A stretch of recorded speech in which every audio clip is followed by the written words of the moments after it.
பிரியமான தேவனுடைய பிள்ளைகளே, கீ ஆஃப் ஹெவன் சேனலுக்கு உங்களை அன்புடன் வரவேற்கிறேன்.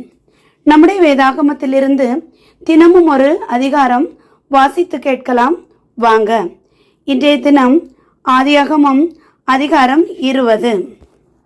ஆபிரகாம் அவ்விடம் விட்டு தென் தேசத்திற்கு பிரயாணம் பண்ணி காதேசுக்கும் சூருக்கும் நடுவாக குடியேறி கேராரிலே தங்கினான்.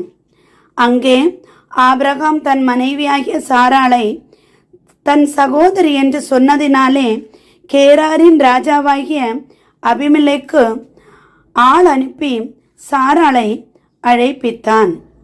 தேவன் இரவிலே அபிமெலேக்குக்கு சொப்பனத்திலே தோன்றி, நீ அழைப்பித்த ஸ்திரீயின் நிமித்தம் நீ செத்தாய், அவள் ஒருவனுடைய மனைவியாய் இருக்கிறாளே என்றார்.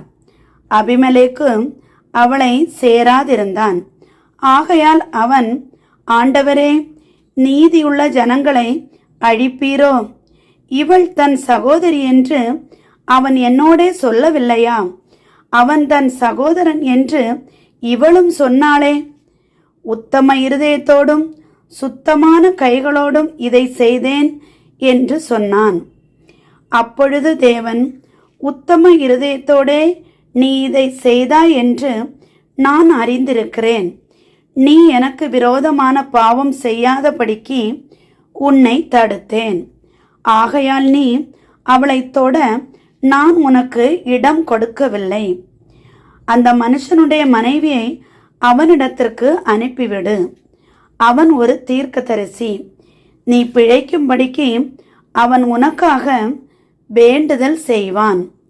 நீ அவளை அனுப்பிவிடாதிருந்தால் நீயும் உன்னை சேர்ந்த யாவரும் சாகவே சாவீர்கள் என்று அறிவாயாக என்று சொப்பனத்திலே அவனுக்கு சொன்னார்.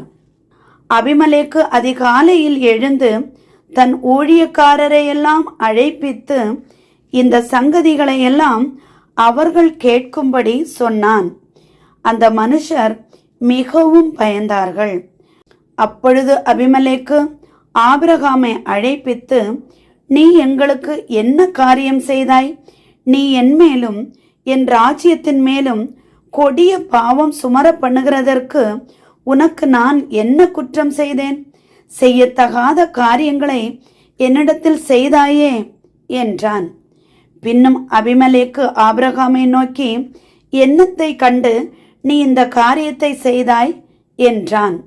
அதற்கு ஆபிரகாம், இவ்விடத்தில் தெய்வ பயம் இல்லை என்றும் என் மனைவி நிமித்தம் என்னை கொன்று போடுவார்கள் என்றும் நான் நினைத்தேன். அவள் என் சகோதரி என்பது மெய்தான். அவள் என் தகப்பனுக்கு குமாரத்தி, என் தாய்க்கு குமாரத்தி அல்ல.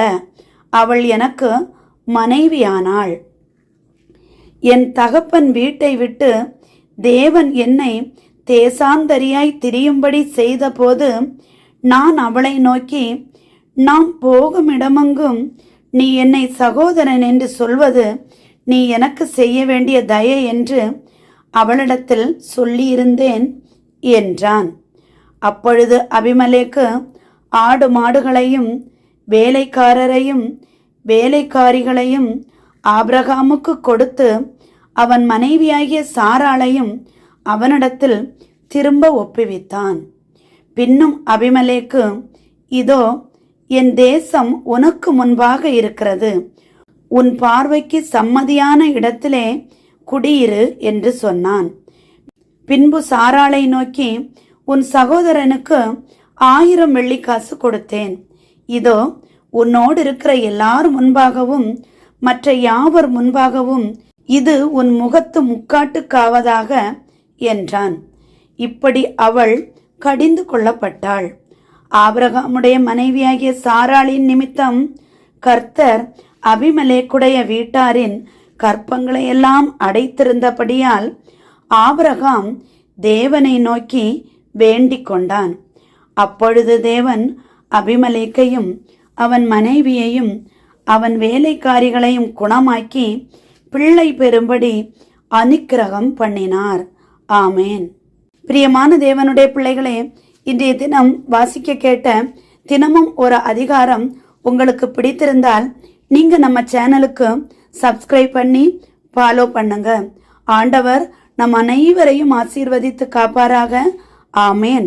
என்றும் அன்புடன் லைலா ஜேசுபாலன்.